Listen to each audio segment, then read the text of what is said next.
This is Shards by Ian Rogers. Dawn came, and they were still alive, all except for Marcy. Only at the end, they supposed she hadn't really been Marcy anymore. She was the only one who didn't come to the cabin as part of a couple. Later on, the others, Chad and Annabelle, Mark and Donna, will all privately wonder if Marcy had been targeted the moment she walked through the door, if she'd been singled out for being single. It seemed such an absurd notion.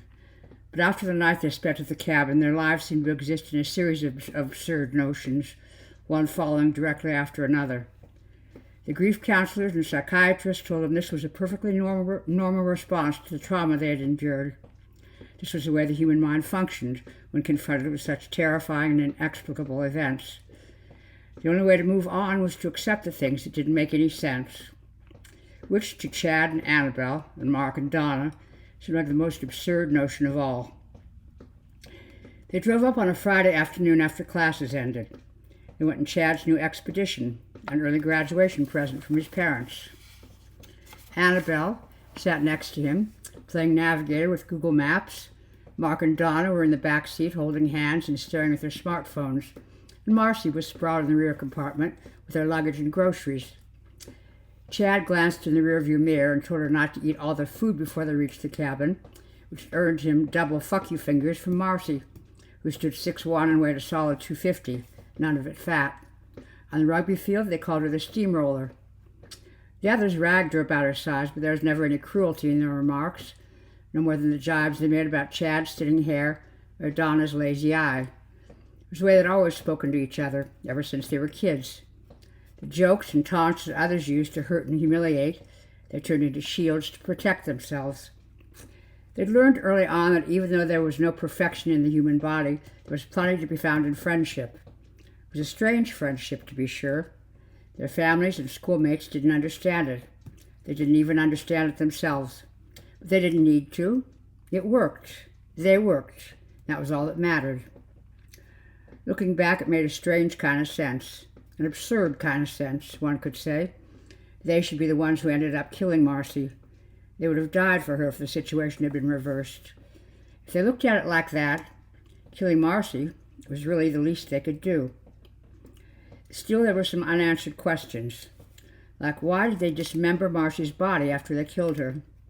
None of them had an answer for that, a fact that, strangely, absurdly, provided even more support for their collective story.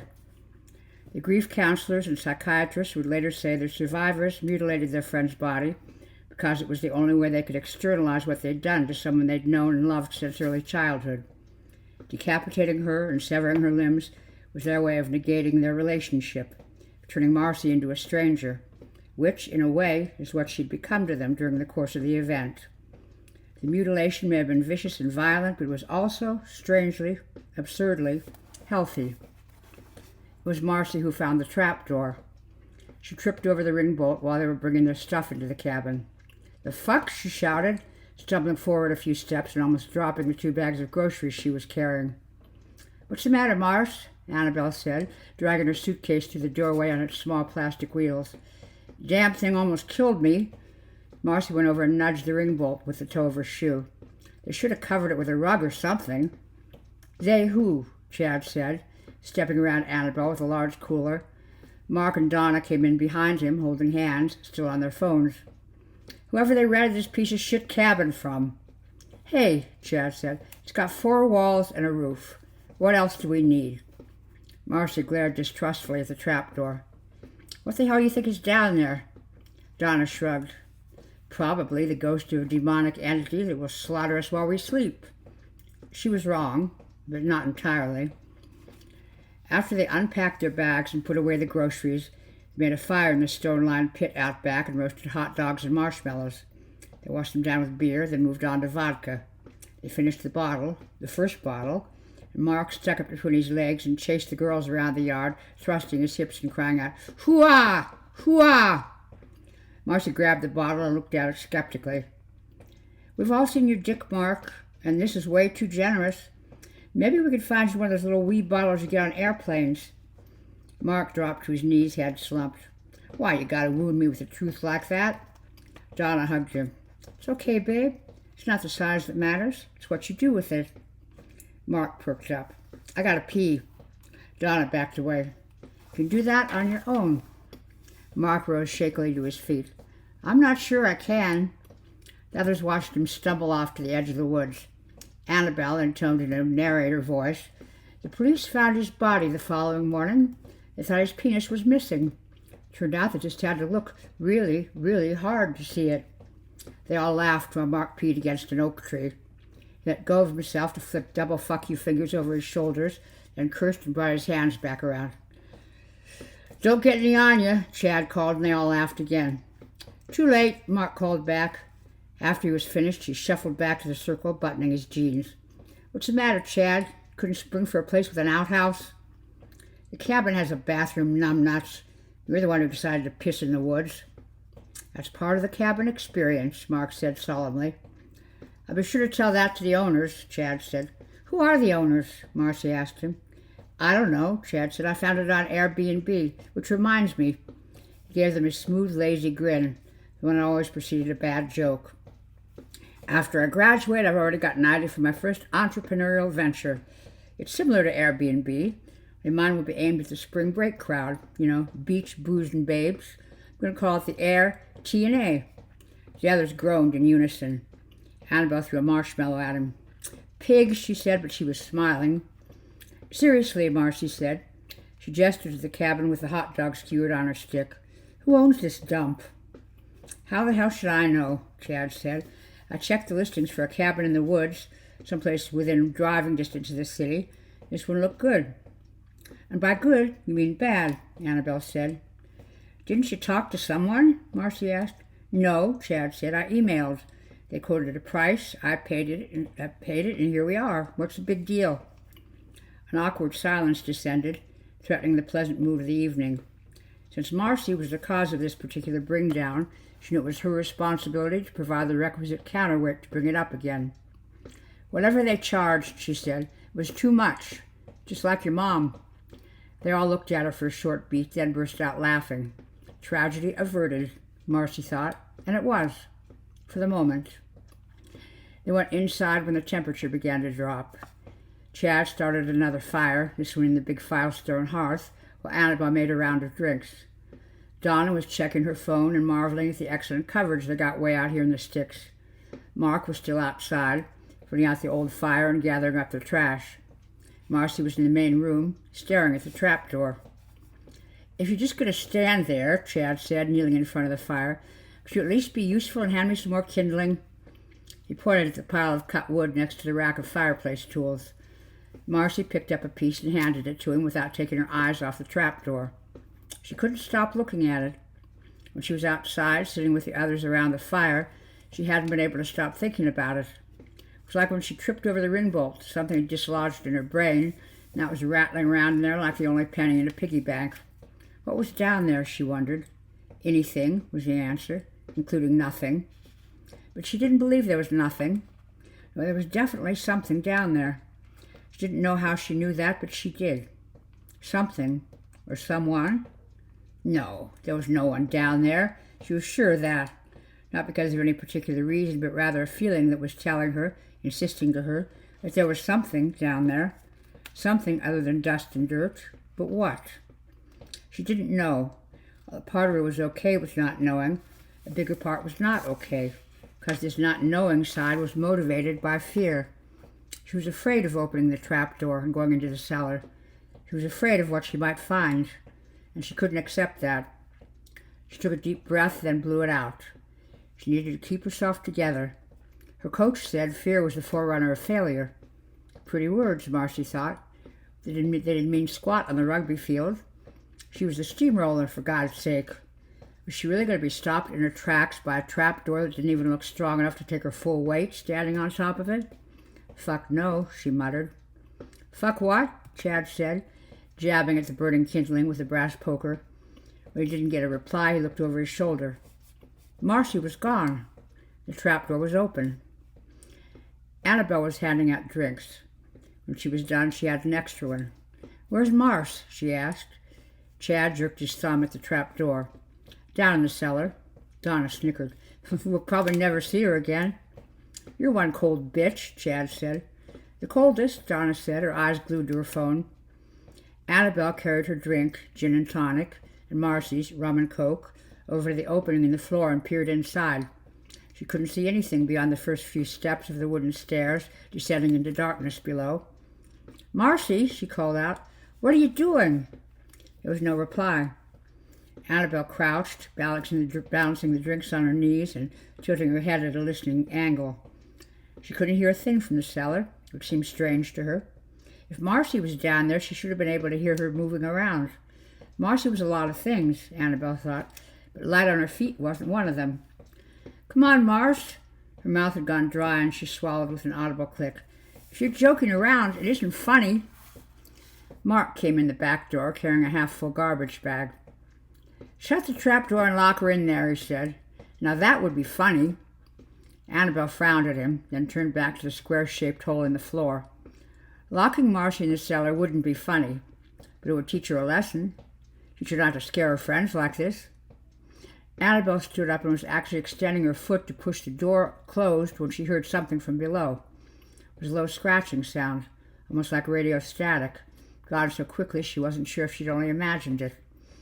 She crouched back down and leaned forward, keeping the glasses in her hands upright so they wouldn't spill. She tilted her head to the side again, like a satellite dish trying to pick up a stray signal. She reached the tipping point and was trembling on the balls of her feet when Marcy's face appeared out of the darkness and said, "Boo!" Annabelle squealed and fell over backwards. The glasses flew out of her hands and spilled their contents across the plank floor. The others turned in unison. Their startled faces turned to puzzlement as they watched Marcy climb out of the cellar. She was carrying a record player. It was a very old device, a gramophone, according to Donna, the music major, with a hand crank on the side and on a big brass board that looked like a metallic flower in full bloom. Instead of a needle at the end of the tone arm, there was a curved hook of smoky black glass. Marcy put it on the coffee table, and they all gathered around it. "It was just sitting there on the dirt floor," she said. "Sweet," Donna said. "We need some tunes." Annabelle reached for the hook at the end of the tone arm. "Careful," Marcy said. "It's sharp." She showed a cut on the pad of her index finger, still weeping a bit of blood. There was a record on the turntable, plain black disc with no label. "What do you think it is?" Chad wondered. "Nicki Minaj?" Donna said. The others laughed, and a deep silence fell over the room as they examined the gramophone. Donna ran her hands along its smooth wooden sides. Chad tipped his head toward the brass horn. Marcy put her finger on the record and rotated it slowly around. Annabelle reached out for the hand crank. Something might have happened in that moment, but the silence was broken by the plastic rustling sound of Mark digging around in the garbage bag. Snapped out of their collective trance, the others turned to face him. Mark was holding the empty vodka bottle. He grinned mischievously as he waggled it back and forth in his hand. "Want to play a game?" They lost interest in the gramophone after that, all except for Marcy. She was still kneeling on the floor in front of it, spinning the record around and around. The others were on the far side of the room, sitting in a circle around the bottle.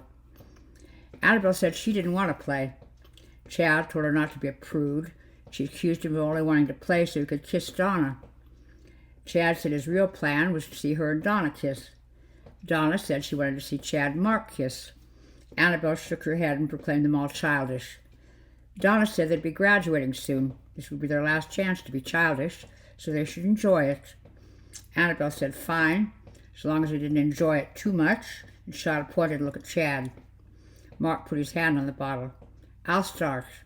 He gave it a spin. Across the room, Marcy turned the hand crank on the gramophone. The record began to spin, too. When the turntable was going at a good steady speed, Marcy lifted the tone arm and placed the needle on the spinning record. No, she thought, not the needle, the shards. She wondered where that thought had come from. Only for a second. She inclined her head towards the brass horn. There was nothing at first, except the hollow sound of dead air and the low, expectant scratch of the needle, the shard. Marcy leaned closer, wondering if it no longer worked, if her record could die like an old battery.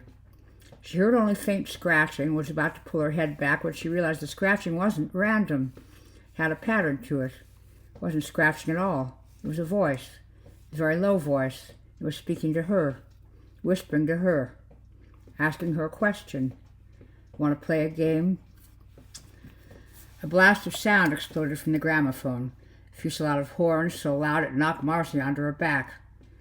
The squall rose to an ear-splitting level, then tripped back down the scale in a stuttering staccato that made everyone in the room feel as if icy fingers were tickling along their spines. Their heads were all turned toward Marcy, and the sounds coming from the gramophone, oblivious to the bottle in the center of their circle that continued to spin and spin. As the horns trickled away, a tapping sound came in to take their place, a light pitter-patter as if of approaching footsteps.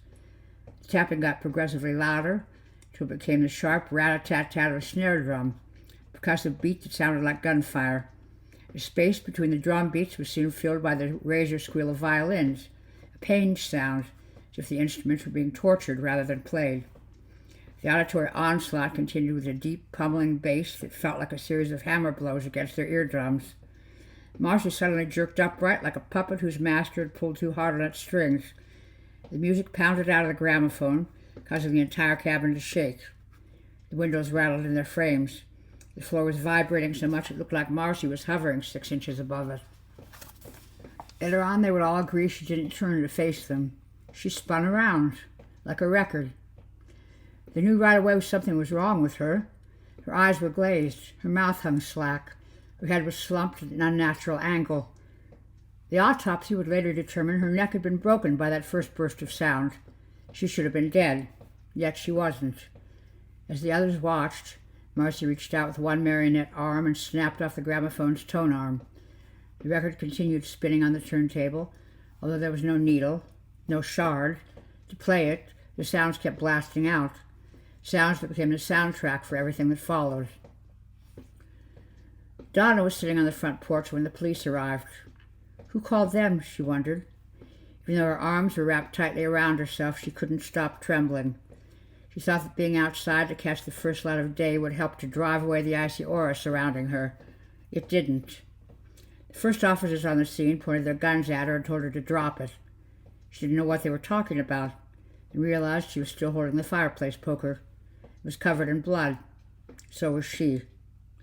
She understood how it must have looked. Only some of the blood was hers. Most of it was Marcy's. There was a chunk of flesh stuck to the end of the poker. That was Marcy's, too. It had come from one of her massive shoulders. Hitting her with the poker had been like hitting the tough hide of some large animal. It hadn't stopped her, not at first. Not until the others joined in to help her. Killing Marcy had been a group effort. Donna thought about letting the cops shoot her. She could stand up, raise the poker high over her head, make like she was going to charge them. She didn't do it. Not because she was unwilling, but because she was so fucking cold she could barely move. Her hand felt like a frozen claw. It took all her strength to open it and let the poker fall to the ground. The police told her to stand up and walk toward them with her hands raised. She ignored them. She was done. They wanted to shoot her, they could shoot her. They didn't. More cops showed up, and some of them stayed with her, watching her warily with their guns still drawn, while the others went into the cabin. Chad, Mark, and Annabelle were in there. And Marcy. Marcy was all over the cabin. An ambulance arrived, and a pair of EMTs tried to get Donna off the porch. She was hurt, they said, nodding at the slash wounds on her arms. She refused to move. Wasn't even sure she could move. She was so cold it felt like her ass had frozen to the plank floor. One of the EMTs noticed she was shivering, put a blanket around her. It didn't help. The EMT told her it was shock and would wear off eventually. They were wrong on both counts. Detective Russo entered the cabin and almost stepped on a severed arm. It was a strong, muscular arm with a large hand lying palm down on the floor. For a moment he thought the nails on the fingers had been painted with red polish. Then he realized it was blood. There was more blood at the mangled joint where the arm was once attached to the shoulder. A few feet away was the shoulder, still attached to the torso. Over there was another arm. A leg. A head with blood-splattered hair pulled back in a ponytail. The room looked like a slaughterhouse. Russo's gaze drifted over to a pile of smashed wood and a dented brass horn. What looked like the remains of an old record player. What the hell happened here? Two young men were seated on a ratty couch being treated by EMTs.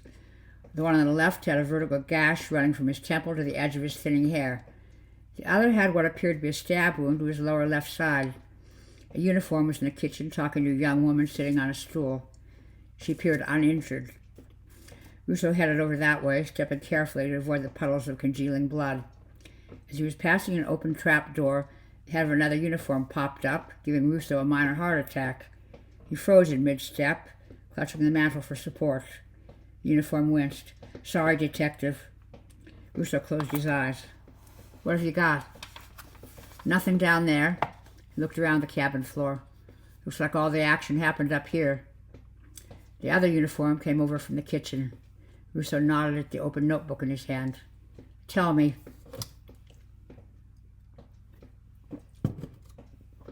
They told the story to the police, and from there it went to the media, and out into the world. 4 friends had murdered a 5th after a night of partying at a cabin in the woods.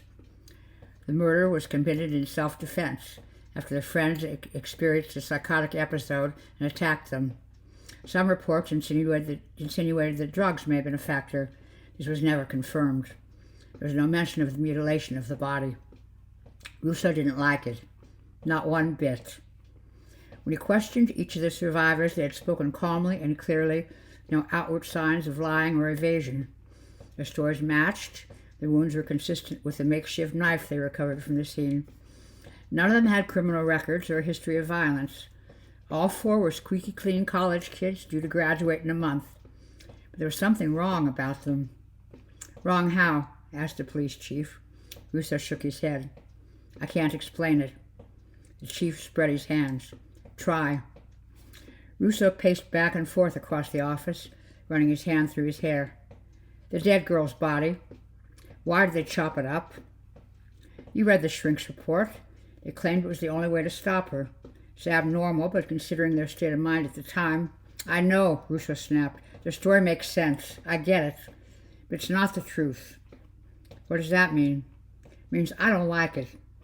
"You don't have to like it," the chief said, "but you have to close it." So that's what he did. The coroner's inquest determined that none of the 4 survivors was criminally responsible for their friend's death, and no charges would be brought. The case was closed, but not for Russo. Summer. Donna couldn't get warm. One of the hottest summers on record, and she was freezing. On the news, they talked about climate change and record-breaking temperatures. Donna was glad to hear it. If they were talking about the weather, that meant they no longer cared about what happened in the cabin. But it didn't change the way she felt. She was still fucking cold. All summer long, she cranked the thermostat in the house. Parents kept knocking it back down. They argued about it constantly. Donna's parents tried to be patient, figuring it was her way of dealing with the stress and the trauma. They told themselves it would pass. One day in August, they returned from work to find the house so stifling it felt like they'd walked into an oven. In addition to turning up the thermostat as high as it would go, Donna had a roaring fire going in the hearth. They found her sitting on the floor in front of the dancing flames, clothed in 3 layers of sweaters and a winter coat. Her parents yelled at her. Donna couldn't hear them at first with the earmuffs she was wearing. They sent her to her room, something they hadn't done in 10 years. Donna was holding the brass poker she'd used to get the fire going. For a moment she considered using it on her parents, the way she'd used the poker at the cabin on Marcy, the way she'd used it on the empty vodka bottle. When Marcy was dead and the music stopped, the bottle had still been spinning on the floor. Showed no signs of stopping. To Donna, this was the final indignity of the evening, so she smashed it with the poker. Smashed it and smashed it until it stopped spinning. That was when she started feeling cold. It was like a chill wind wrapped itself around her, enveloping her, sinking deep into her skin. It ran through her veins like ice water, turning her bones into frozen sticks. It numbed her very soul, filled her with a hopeless dread that she would never be warm again. Donna decided not to use the poker on her parents. She went upstairs like the good girl she'd been all her life. She thought about calling Mark. That's what she normally would have done, but she didn't. They hadn't spoken since the cabin. None of them had spoken to each other. It was strange. They'd always been so close. They'd always been there for each other. Now they were like strangers. She didn't feel sad about it, which was even stranger. She felt nothing about it whatsoever.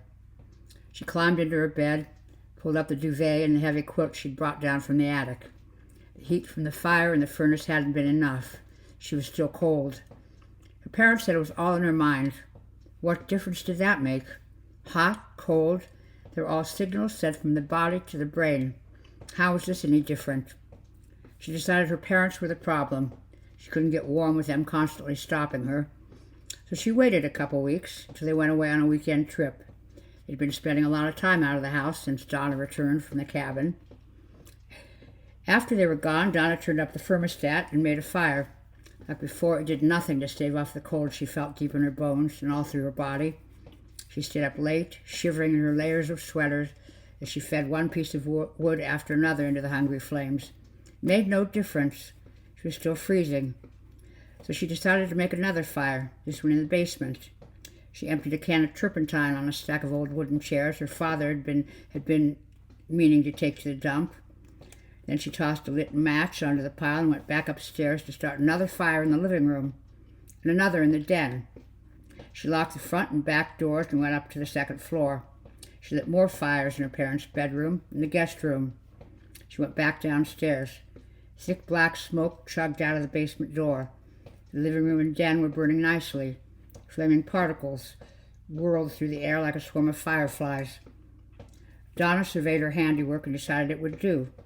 She retrieved the brass poker from the rack of fireplace tools and went upstairs. She climbed into bed and pulled up the covers, clutching the poker to her chest like a teddy bear. She listened to the strident beeping of the smoke alarms and the rustle of flames as they grew louder and louder. Flickering light soon filled her doorway. She closed her eyes. The fire slipped into her room, climbed up the door, spread across the ceiling in a red-orange wave.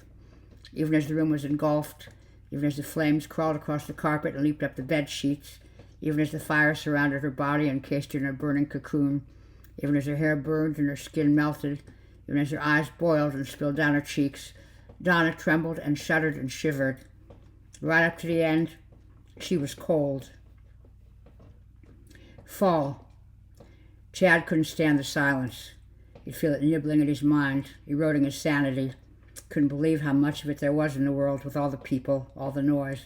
But it was there, vast mountains of peace and small pockets of quiet, lying in wait, threatening to destroy him. It didn't make sense. At the cabin, all he wanted was silence. When the music had come blasting out of the gramophones, his first impulse was to shut it off, to stop those sounds from entering his head, even if it meant driving iron spikes into his ears. His music was more than unpleasant. It was toxic, polluted, raping his auditory canals. While Chad had taken no pleasure in what they'd done to Marcy, there had been a peaceful smile on his face when they finally stopped the music. In the lull of silence immediately afterward, he felt a euphoric sense of calm and relief. It didn't last. He was fine when the police arrived. Better than fine, actually, because they bombarded him with questions that began as thinly veiled sensations and accusations, quickly escalated into perplexed demands for the truth. Chad didn't mind. He welcomed their inquiries, welcomed the sound of their raised voices. The louder, the better. Others were sullen and barely coherent, but he was a regular chatterbox. He talked so much, one of the officers suggested he might want to remain silent until his lawyer showed up. Chad couldn't do that. He was already growing suspicious of the silence. The only way to banish it was to fill it with sound. So he talked to the police, to his parents, to the lawyer they got for him, to the press. Even though the police and lawyers advised him not to, he didn't care. He talked to anyone willing to listen, anyone willing to talk back to him, and it pushed away the silence for a while. Even though the cabin was big news that summer, interest waned over time. Attention eventually turned to the next tragedy. Soon, Chad didn't have anyone to talk to. Even his parents were tired of listening to him and responded only with single-word replies and grunts, and the silence returned. It became a presence in his life, haunting him, infiltrating all the gaps in his existence that he could no longer fill with sound. Nights were the worst. Lying in bed, trying to sleep with the house gone quiet around him. Leaving his television on helped him fall asleep, but in the depth of slumber the silence would return, telling him there was no escape, even in the dream world. He'd wake up gasping, sometimes screaming. Though the sounds were caused by fear and anguish, It was sweet relief to his ears, reassuring him, telling him he was okay, which he knew he wasn't. The people he could have talked to about this, the ones he should have talked to, his friends, he made no effort to contact. He couldn't say exactly why he didn't reach out to them, or that he knew on some level they wouldn't be able to help him, just like he knew he couldn't help them. He felt bad about not attending Donna's service. The silence there would have been too great. There was no funeral, only a spreading of her ashes on the lake shore, which Chad found ironic, since the ashes were supposedly all that had been left of her. The fire in which Donna had committed suicide ended up consuming almost every house on the street. The news said it was a miracle she was the only fatality. Chad needed a miracle of his own, but he didn't think one was coming. No one wanted to talk to him anymore, and talking to himself only helped in a small, putting off the inevitable sort of way. He figured it was only a matter of time before he ended up like Donna, taking his own life, once the silence became too much to bear. As the days grew shorter, the leaves changed color, the silence took on a new aspect, almost as if it were adapting itself to Chad's efforts to eliminate it. Now when he entered a room, even if it was occupied, the silence was there. If he was at work, or a party, or a mall filled with people, he would experience a sensation like the volume of the world was being turned down to nothing. Then at the moment he was about to start screaming, the volume would go back up again. He went to the doctor even though he knew it was pointless. This wasn't a hearing impairment, it was a life impairment, a warning from the silence that could get to him anywhere, at any time. One day while he was out for a walk and pondering the idea of buying a gun to blow his brains out, a car drove by with its stereo blaring. The windows were up so he couldn't make out what song was playing, but it didn't matter. The sound was what mattered, the music. It was like an oasis in a desert, a blast of sweet relief from all the crushing silence. Wondered why he hadn't thought of it before. Talking to people, talking to himself, even leaving the television on while he slept, they were all stopgap solutions. The silence couldn't be sated by the mere babble of spoken words. It wanted something more mellifluous. It wanted the pitch and rhythm of music. Chad ran home and went up to his room. He had a small stereo and a couple dozen CDs. He put on the loudest one he could find, Nirvana's Nevermind, and cranked the volume up as high as it would go. He nodded his head to the opening guitar riff of Smells Like Teen Spirit, followed by the rumble of drums that ushered in the full blast of Kurt Cobain's power chords. It was music. It was loud. You could tell right away it wasn't the solution to his problem. Even though it held back the silence, he could still sense it in the gaps between the music and the lyrics, lurking, waiting, biding its time, waiting for the song to end. It wasn't the miracle he needed. Next day he went to a pawn shop and looked at a selection of record players. Many of them were old, though none were as ancient as the one Marcy had found in the cellar of the cabin. He bought one and brought it home. There were records at the pawn shop, but nothing that he wanted. Perry Como, Leslie Gore, the Beatles.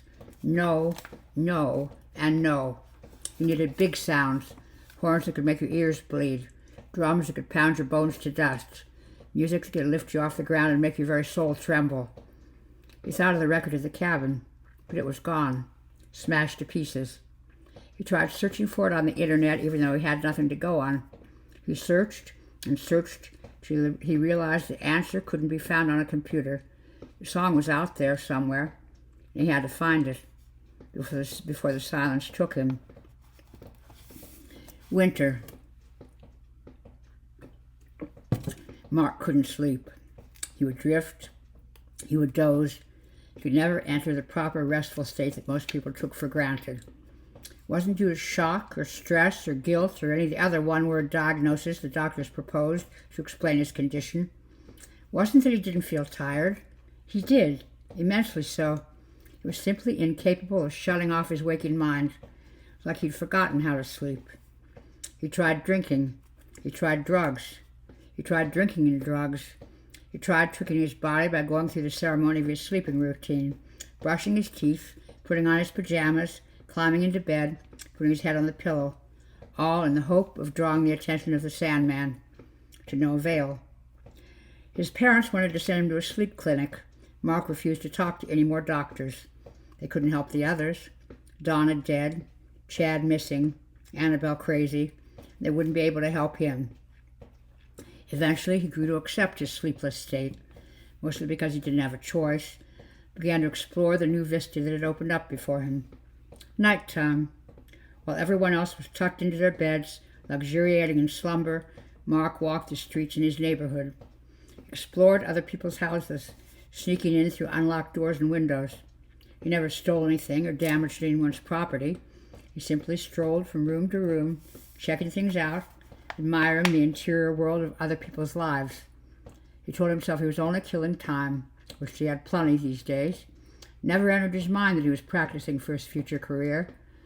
On one of his late-night wanderings, he ended up at the police station. He'd been there many times over the summer, usually during the day and in the company of his lawyer. It felt strange to be there now, alone at night. Yet in another way, it felt perfectly right, as if he'd been drawn to this place.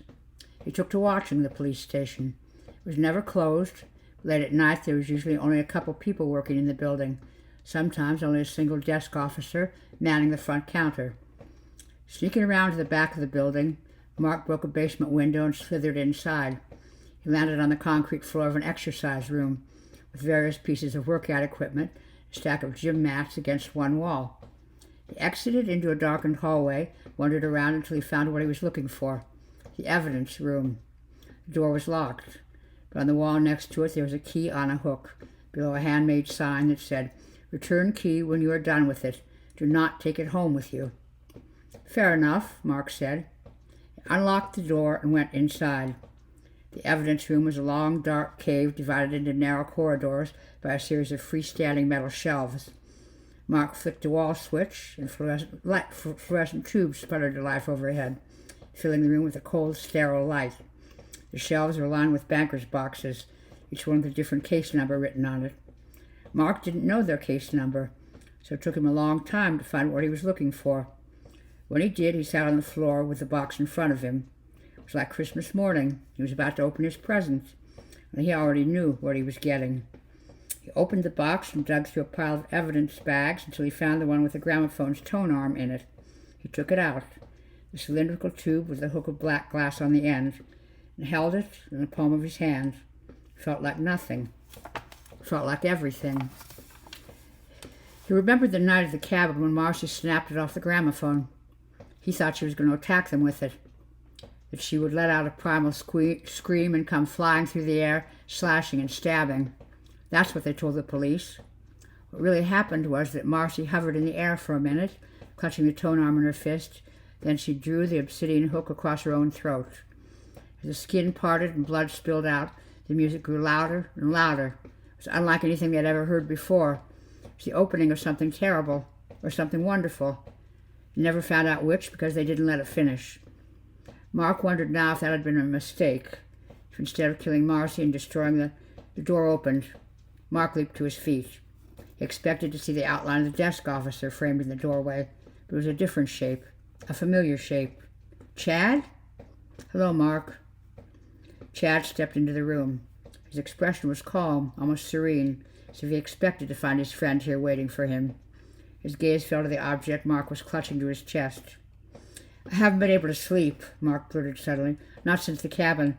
I thought if I found it..." He stared longingly at the tone arm, at the shard. "I have a song stuck in my head," Chad said. "The song. I thought that," he nodded at the shard, "would help me find it." He tilted his head to the side. "Maybe it's a lullaby." Mark looked up hopefully. "It could help us both? Both of us?" "Maybe," Chad said. "But I think we have to help it first." "What do we need to do?" "Things," Chad said. "Awful, horrible things."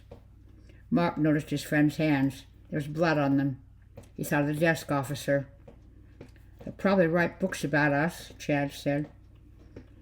"What about songs? Will they write songs?" Chad smiled. He reached out and put his hand around Mark so they were holding the shard together. "I think they will. And what beautiful music they would make." Spring. Annabelle couldn't stop spinning. Her thoughts were a whirl at the one-year anniversary of the cabin approaching. Her attention span was in tatters. Sleep was virtually impossible. Her mind kept going back to that night. Not to Marcy and the music, but to the game of spin the bottle they'd been playing before the horror began. She should have been thinking about the violence of that night, the loss of her friend, the miracle of her own survival. What kept popping into her head was the idea, the conviction, that Chad only wanted to play the game so he could kiss Donna. He denied it at the time. Of course, that's what she expected him to say. In the weeks and months following the cabin, she became trapped in a circle of denial and disbelief. Thoughts of Chad and Donna kissing, touching, fucking, kept spinning around in her head like a tornado. There seemed to be nothing she could do to break herself out of it.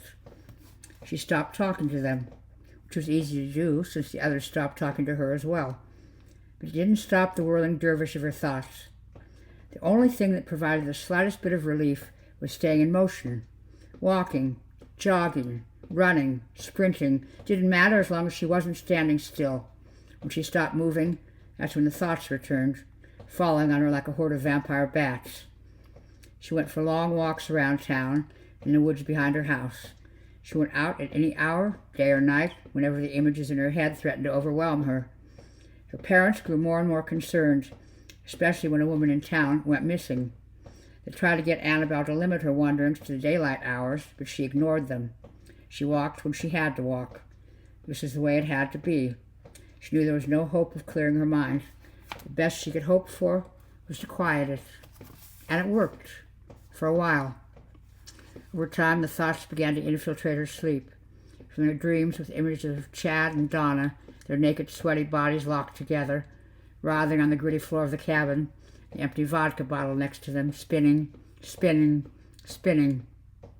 On a cold morning in March, it all became too much to bear. Annabelle was flung from her noxious nightmares like a circus performer shot from a cannon. She could actually feel her mind coming untethered, the guy wires of her sanity popping loose one by one. She ran outside in only a t-shirt and a pair of pajama bottoms, her bare feet punching holes in the fresh blanket of snow that had fallen the night before. She ran and ran, but the images in her head remained. She couldn't outrun them, couldn't push them out of her head as she'd done before. Crying out in fury and frustration, she picked up speed and ran headlong into a thick oak tree. She struck it hard, throwing her arms up at the last minute to brace for the impact, when stumbling into another tree.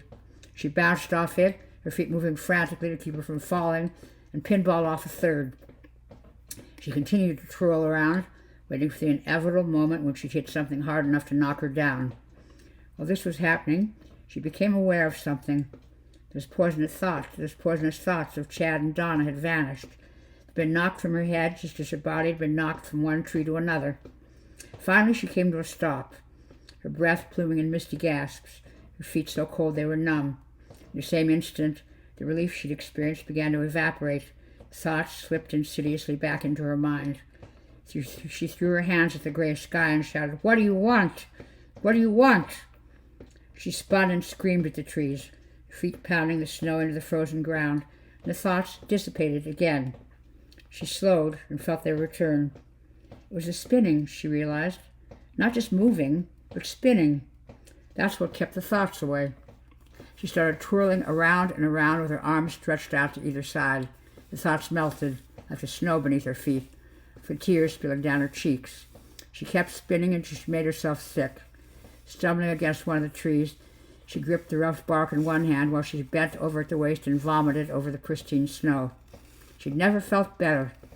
From that moment on, everywhere she went, Annabelle was spinning. It was like a human top, twirling and pirouetting as she walked around the house or strolled down the street.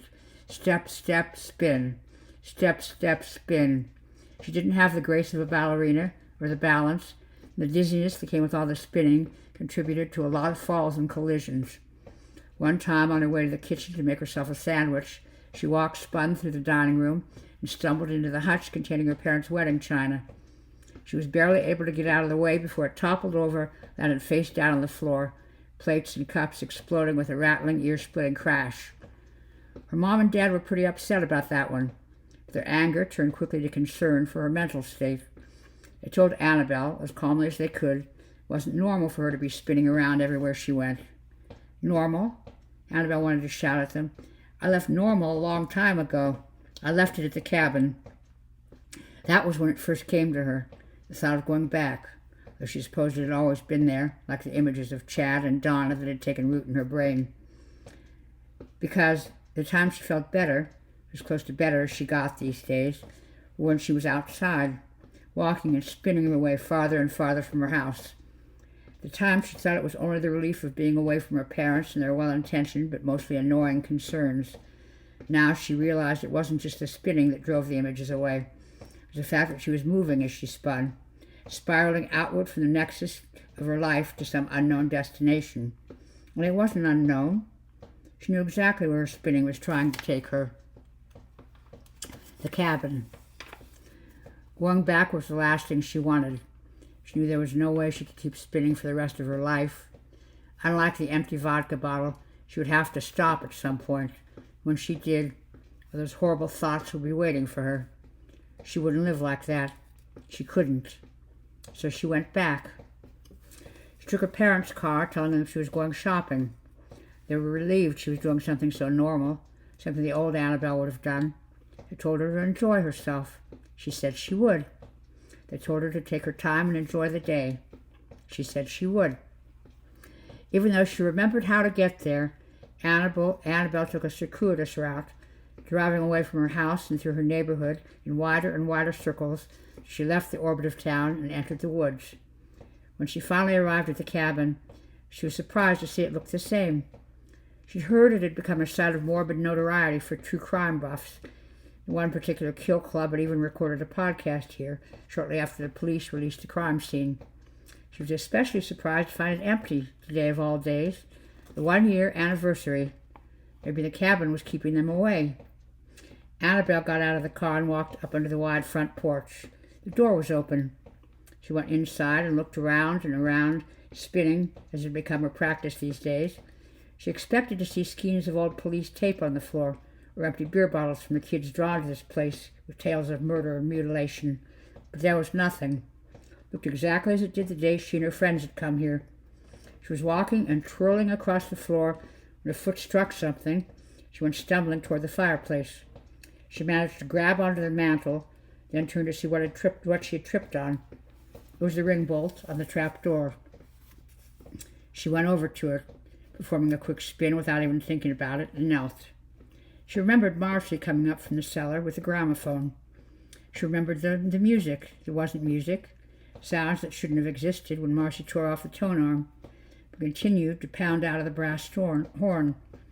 She remembered the way it felt when those sounds poured into her ears and entered her mind. She remembered killing Marcy, her poor sweet friend, and destroying the gramophone and the record. Only that hadn't put an end to the sounds, because they were all really coming from the brass horn. Because they weren't really coming from the brass horn. They were coming from Marcy. So they fell on her and dismembered her, chopped her body to pieces because that was the only way to make it stop. And she remembered what happened afterward, the others taking the shard and marking themselves with it, Donna slashing her arms, Chad drawing a jagged line across the side of his face, Mark stabbing himself in the side. When it was Annabelle's turn, she stared at the shard in her hand, the others watching her expectantly, and dropped it on the floor. She couldn't do it. She wouldn't. She remembered the bottle, the one that wouldn't stop spinning until Donna smashed it with the poker. She remembered telling them she didn't want to play their game. She didn't then, and she didn't now. She refused to mark herself. Only it didn't matter. She was still marked, and the music was still alive, still playing in their heads over and over and over again. That's what this was all about. That's what had brought her back to the cabin. It was the song. Wanted what every song wanted, to be heard. She pressed her finger into the dust on top of the trapdoor, drew a spiral curving outward and outward. Then she made a fist and knocked on the old dry wood. She went over to the couch and sat down. She didn't have to wait long. Shortly after the sun went down, the trapdoor rose. Chad and Mark climbed out. They were filthy, their clothes smeared with dirt, their faces streaked with dried blood. Annabelle was no more surprised to see them than they were to see her. The dirt was from the cellar. The blood was from their victims. There had been 7, by her count. That's how many people the news had reported missing in the past few months. The police were baffled. No bodies had been found. Annabelle could have told them where they went. Chad and Mark crept stealthily across the floor toward her, tiptoeing across the creaky wooden floor. Chad had something in his hands. It even though it was too dark for Annabelle to make it out. She knew what it was. The shard. You heard it too? Shad said. Annabelle nodded. Can you make it stop? Mark asked. Annabelle said, no. And Shad and Mark hung their heads. Then she reached into her jacket pocket and took out the gun. It was her father's .38 revolver. She looked up into their blood-streaked faces. Want to play a game? The police found the bodies a week later. All three lay sprawled on the cabin floor, their heads surrounded by bloody halos. Detective Russo crouched next to Annabelle's body. The revolver was still in her hand. Even though her finger was no longer capable of pulling the trigger, the cylinder continued to spin around and around. Across the room, one of the uniforms hissed in pain and dropped something on the floor.